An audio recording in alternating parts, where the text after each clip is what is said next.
नमस्कार, ATN live में आपका स्वागत है और मैं कैलाश कश्यप एक नई चुनावी खबर के साथ आपके सामने हाजिर हूँ।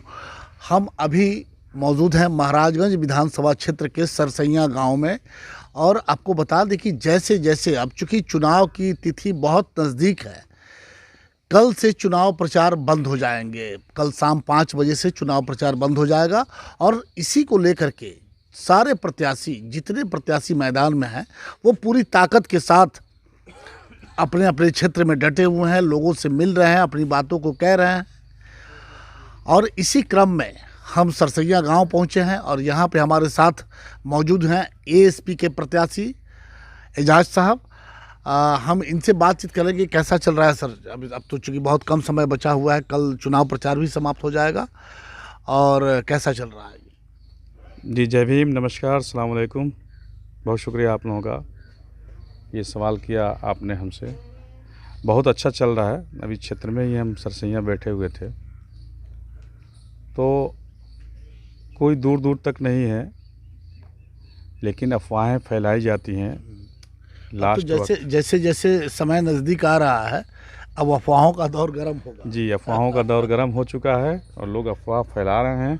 हम यही अपने लोगों से, अपने मुस्लिम भाई, दलित भाई, बहुजन समाज के हर वर्ग के लोगों से यही आग्रह करेंगे कि किसी के बहकावे में ना आए, किसी की कोई बात न सुने। जहां आप मिजाज बना चुके हैं, जो बात दिल में बैठ चुका है, जो बातें हो चुकी है, उस पे वोट डालने का काम करें।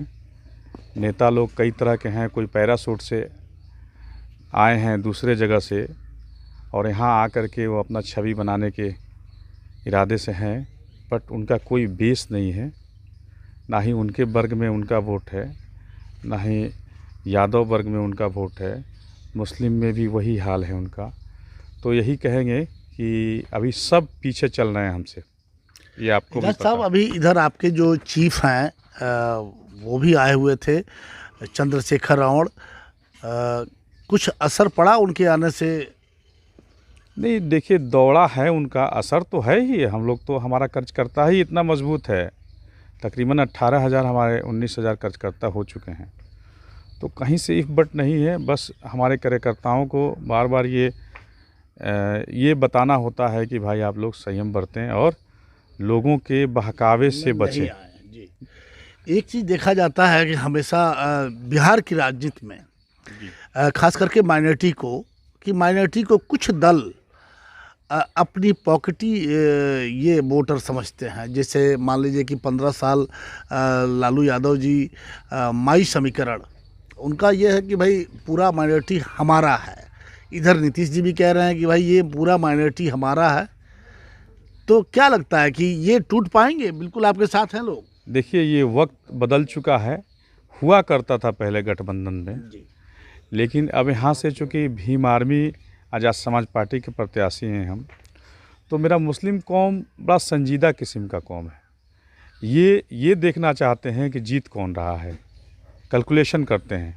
भाजपा के खिलाफ सोचते हैं कि भाजपा को हरा कौन रहा है। मिशन इनका यही होता है। तो यहाँ भाजपा का दूर दूर तक कोई नहीं है। अगर गलती से 2-4 लोग अगर वोट करते हैं दुबे जी को, कांग्रेस को, तो समझ लें कि नुकसान होगा इससे अपना। तो इसलिए सबसे यही अपील है कि संयम बनाएं और एकजुट होकर के आज़ाद समाज पार्टी हेलीकॉप्टर छाप पे 9 नंबर पे वोट करें, यही रिक्वेस्ट। एजाज साहब, ये देखा जा रहा है कि जैसे जैसे चुनावी तिथि, अब तो 2-3 दिन बचा हुआ है चुनाव में, जो मुख्यमंत्री हैं, जो सत्ता दल के अभी उनकी वो मुख्यमंत्री हैं, और उनकी भाषा बदलती जा रही है। उनके भाषणों में बिहार पे बात कम होती है, बिहार की विकास पे बात कम होती है, बिहार की दुर्दशा पे बात कम हो रही है। अब पारिवारिक कटाक्ष हो रहा है। ठीक है, लालू यादव से उनका मतभेद है, लेकिन अब पारिवारिक कटाक्ष का क्या मतलब है चुनाव में? देखिए, जब किसी के पास कुछ नहीं बचता है तो यही एक बच जाता है, कमेंट्स एक दूसरे पे करना। लेकिन दोनों एक ही सिक्का के 2 पहलू हैं। कोई किसी से कम नहीं है। हम लोग भी राजद के कैडर हुआ करते थे, लेकिन अभी ये वक्त नहीं रहा। लालू जी का ज़माना और था, तेजस्वी जी का ज़माना और है, लेकिन फिर भी अगर हम लोग जीत के जाते हैं तो महागठबंधन के ही साथ हैं, क्योंकि भाजपा के अगेंस्ट जाना है। जी जी। तो भाजपा को के अगेंस्ट जाना है तो महागठबंधन में जाना ही है। अब रहा पारिवारिक कटाक्ष, तो नीतीश जी की पुरानी आदत है, जब कुछ नहीं मिलता उनको तो यही मिलता है। तो क्या लगता है कि ये जनता इस तरह की बातों में कल परसा विधानसभा का चल रहा था और तेज प्रताप की जो पत्नी है उनको आगे किया गया और नीतीश जी मंच से लगे उसको इंसाफ दिलवाने, ये तो हर घर में छोटा मोटा चलते रहता है, हर घर में इसकी बीमारी है। लेकिन अब चुनाव में वहाँ के लोगों ने साफ नकार दिया कि भाई आप बिहार के चुनाव की बात क्यों नहीं कर रहे हैं, बिहार में बेरोजगार की बात क्यों नहीं कर रहे हैं, क्यों किसी के परिवार के पीछे और लोगों को उसमें चुनाव के समय में आप उस परिवार के विवाद को बीच में ला रहे हैं। देखिए, यही रोना है, ऐसा होना नहीं चाहिए। अभी जो मुद्दा है उस पे लोग बात नहीं करते। अभी सबसे बड़ी समस्या आप देख रहे थे कि कोरोना काल में किस तरह लोग, गरीब लोग जूझ रहे थे। कोरोना काल में 5 से 6 महीने तक हमारे गरीब लोगों को काम करने नहीं दिया गया, बाहर जो थे उनको आने नहीं दिया गया। कुछ लोगों को बड़ी मुश्किल से लोग आए, अपना जो जमा पूंजी था कमा के रखे थे 10-10 हज़ार किराया दे करके आए। कुछ लोग पैदल आ गए और यहाँ लोगों के पास कोई रोज़गार नहीं है, वैसे स्थिति में लोग भूखे मरे हैं। और कुछ लोग तो घर ज़मीन बेच करके खाना खाए हैं। उसके बाद जब वो भी ख़त्म हो गया है तो कर्जा लेकर के, ब्याज पे लेकर के फिर वापस चले गए। ब्याज पे लेकर के लोग खाए हैं। जो 20-25 हज़ार ब्याज लिए थे आज लाखों रुपया हो गया है। और हमारे गरीब लोग का हार्ट अटैक हो रहा है लगातार, लेकिन लोगों को इस बात से कोई मतलब नहीं है। लेकिन भीम आर्मी चीफ हमारे चंद्रशेखर आज़ाद रावण ने स्टेट बैंक के जोनल हेड से उन्होंने बात किया है कि जो भी हमारे गरीब लोग ये ब्याज से दबे हुए हैं, कर्ज से दबे हुए हैं, तो उनके लिए 2 लाख का बिना गारंटी का लोन देने की बात हुई है। कल जेपी नड्डा जो बीजेपी के चीफ हैं, अध्यक्ष हैं, ये आपको सेंट्रल कमेटी के, वो आए थे सिवान, आज भी हैं सिवान में। उन्होंने कहा कि 125 करोड़ का पैकेज प्रधानमंत्री ने दिया था और उससे भी बड़ा राशि कई योजनाओं में। आपको लगता है कि ये पैसा दिखाई दे रहा है? ये चूँकि 2015 की हम बात कर रहे हैं, ये पैसा कहाँ है? देखिए, 2015 की बात, तो ये पैकेज, ये सब हवाई है, ये जुमलेबाजी है। हमको तो लगता था कि सिर्फ प्रधानमंत्री ही जुमलेबाज थे, लेकिन अब पूरा भाजपा का समाज, भाजपा का पूरा मतलब क्या बोलते हैं उसको, पूरा उनका कुनबा, पूरा भाजपा कमेटी ही झूठा पार्टी हो गई है। सिर्फ गप्पे हाँकने हैं और लोगों को गुमराह करना है। अभी ये बाढ़ में 20,000 करोड़ का राहत दे रहे थे पैकेज, जो कहाँ गया कुछ समझ में नहीं आ रहा। सिर्फ बोलते हैं वो लोग और फिर भी हमारे लोग नहीं जागते हैं। इस तरह की बातों से अब ये धीरे धीरे लोगों के, ऐसे लोगों के चेहरे से नकाब उतर रहा है। जनता समझ रही है इनकी बातों को। देखिए, कुछ अंधभक्त हैं तो वो नहीं समझ सकते, लेकिन जो जेन्युइन लोग हैं, जो पढ़े लिखे हैं, समझदार हैं, वो खूब समझ चुके हैं और भाजपा का उल्टा गिनती शुरू हो गया। भाजपा एक नया गेम प्लान कर रही है। आपने देखा होगा कि चाहे वो अखबारों के माध्यम से हो, चाहे टीवी चैनल, आजकल उनके बड़े बड़े होर्डिंग्स जो आ रहे, होर्डिंग्स हैं, चाहे अखबार के एक पन्ने का जो ऐड आता है, नीतीश जी गायब दिखाई दे रहे हैं। ये अभी चुनाव दूसरे दौर का चल रहा है और नीतीश जी अभी से गायब हो गए। इसके पीछे क्या चल रहा है? खैर, नीतीश जी का तो गायब होना तय ही था। कहीं ऐसा तो नहीं कि 2015 की टीस भाजपा इस 2020 में निकालना? जी बिल्कुल वही बात है, वही बात है। ये प्लान के तहत लोजपा को दिया गया, बीजेपी के कैडर को लोजपा ने टिकट दिया। लोजपा और भाजपा हमको लगता है कि मिल करके ये क्रियाक्रम करेगी और ये तय है। क्योंकि नीतीश जी का हमारा मुस्लिम समाज भी सपोर्ट कर रहा था, लेकिन एक गलती, सिर्फ एक गलती उनको बर्बाद कर दिया। नहीं तो नीतीश जी को हम लोग अच्छा नेता मानते थे, लेकिन वो पलट मार पलटू राम का जो उनको मिला ना तमगा, उससे वजह से पूरा हमारा कौम अलग थलग हो गया।